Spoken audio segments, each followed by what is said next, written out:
মা 10টা টাকা চাইলে তখন ওর কলজে আগুন জ্বলে যাচ্ছে, তখন ওর কলজ বিবেকে দংশন করছে, তখন ওর টাকা জোটে না, টাকা জোটে না।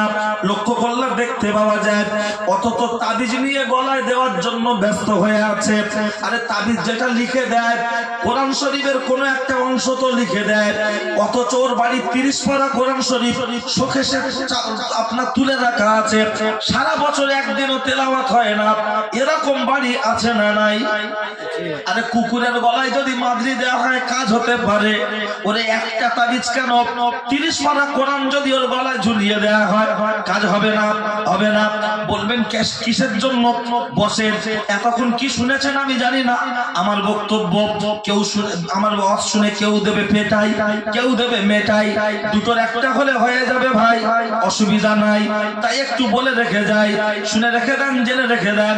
কিতাবের মধ্যে এসেছে ওই ছেলেটির মা, ওই ছেলেটির মা যেই এরকম মনে কষ্ট নিয়ে খালি বলল আল্লাহ ও তোমার ওলি শাস্তে চেয়েছে, আমাকে এক গ্লাস পানি পান করালো না, ওর মান সম্মান তুমি ধ্বংস করে দাও, ধ্বংস করে দাও।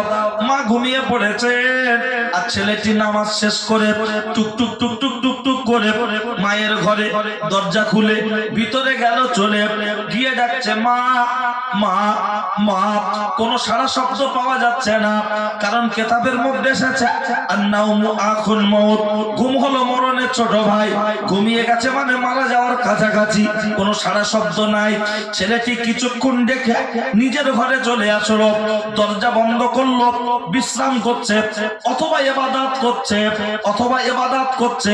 হঠাৎ কে যেন ছেলেটার ঘরের সামনে চলে আসলো, এসে আওয়াজ দিচ্ছে, কে? বলছে আমি। কে? আমি। কে তুমি? বলছে দরজা খোলো। দরজা খুলে দেখতে পাওয়া গেল কি সুন্দর একটি নারী, দেখলে মনে হচ্ছে ডানা কাটা পরি। সে বলছে ও গো আল্লাহর ওলি, ইউজ মি, আমাকে ব্যবহার করুন। আল্লাহর আবেদ বান্দা বলল বেরো, বেরিয়ে যা, দূর হ। তখন মেয়েটা বলছে কেন? এখানে তো কেউ নাই, তুমি আর আমি একা, চারদিকটা ফাঁকা, কেউ পাচ্ছে না দেখা, চলে এসো, চলে এসো। তখন কোরআন শরীফের মধ্যে আমার আল্লাহ বলেছেন ওয়াল হাইয়ুল কাইয়ুম, আছে না নাই?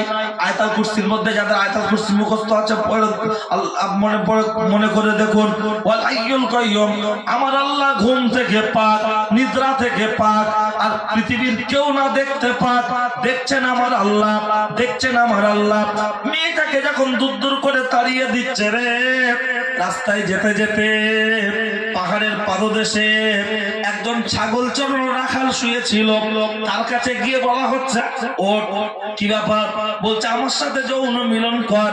তখন ছাগল চড়ানো রাখাল বলল তুমি তো টাকার বিনিময়ে পরপুরুষকে তোমার যৌবন ভোগ করতে দাও, তোমার শরীরটা ভোগ করতে দাও। বলছে হ্যাঁ। বলছে আমার কাছে নেই টাকা, আমার পকেট তো ফাঁকা, কি করব কাকা? তখন মেয়েটা বলল লাগবে না টাকা, পকেট থাক ফাঁকা, চলে আয়, তোর জন্য ধামাকা অফার চলছে, কোনো দিতে হবে না টাকা, যদি তোর সাথে হয় আমার দেখা, চলে আয়, চলে আয়। দুজনে যৌন মিলন করলো, শারীরিক সম্পর্ক করলো, মেয়েটি বাড়িতে চলে গেল, ছেলেটি ছেলেটির মতো ব্যস্ত হয়ে গেল।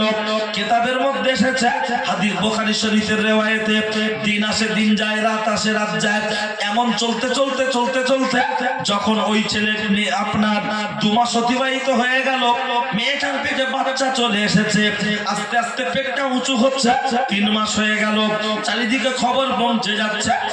আমি একটু শর্ট করে বলছি কেন জানেন? আগে লোক আখ চিবিয়ে খেত, 20 টাকার আখ কিনে বাপ বেটা সবাই একটু একটু করে ছিঁড়ে ছিঁড়ে খেত না?